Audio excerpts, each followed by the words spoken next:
में ऐसे अड़सा लेहनी हम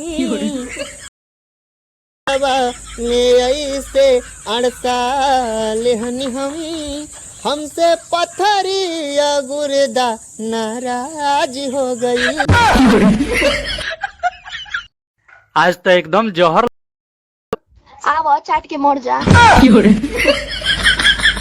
का रे साला हरामी, बोल रे साला दोगला। आज ले तो हमरा घर के हाथ ना लगैलस, ते काहे लगैली हस? का उखड़बो, आव फरिया लो। ए भैया झगड़ा छोड़। हे तू क्या हुआ? हमरा तरफ से बड़ो ना तो ओकरा तरफ से बड़ो ना तो ये मरवावे आइल बड़ो। हमार गर्लफ्रेंड बोल रहा है कि धीरे धीरे से मेरी जिंदगी में आना।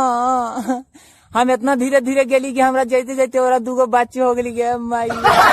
दुनिया दही गुड़ चाटल उसा ढोढ़ी चाटत है।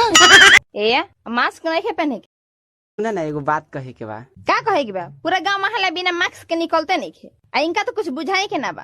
का कहत रह कह। मैं तुमसे प्यार करता हूँ। झूठ, बिल्कुल झूठ। शर्म आती है मुझे अपने आप पर कि मैंने तुम जैसे दोगले आदमी से प्यार किया। वक्त ही बताएगा कि तुमने क्या प्यार किया और हमने क्या प्यार किया। झूठ, तुमने कभी प्यार किया ही नहीं। तुमने सिर्फ मुझे धोखा दिया है। मैंने प्यार नहीं किया। मैंने तो फिर ये बंदूक मेरे हाथों में किसने थमा दी? मेरे ही प्यार ने। इतनी नफरत मेरे अंदर किसने भर दी? मेरे ही प्यार ने। वतन, मुल्क, देश, बाबूजी, घर, मां, क्या नहीं खोया मैं अपने इस प्यार की खातिर। इस प्यार ने तो मेरी सारी जिंदगी बदल कर रख दी।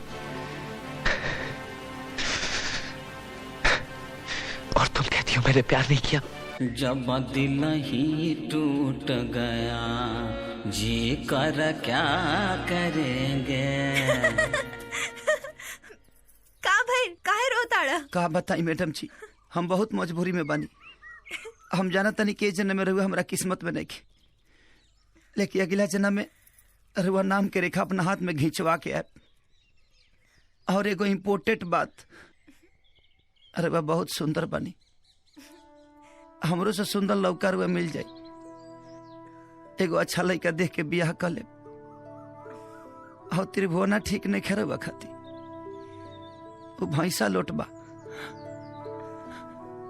का भाई काहे दुखी होता नहीं मैडम जी? हमके पता बा कि रउआ हमरा से प्यार करे लगल बानी। अरे ना ना, ऐसन बात नहीं खे। तो जे भी बाड़ा, जैसन भी बाड़ा, ना जाने काहे तोरा साथे बात करे में हमरा बहुत अच्छा लागत रहे।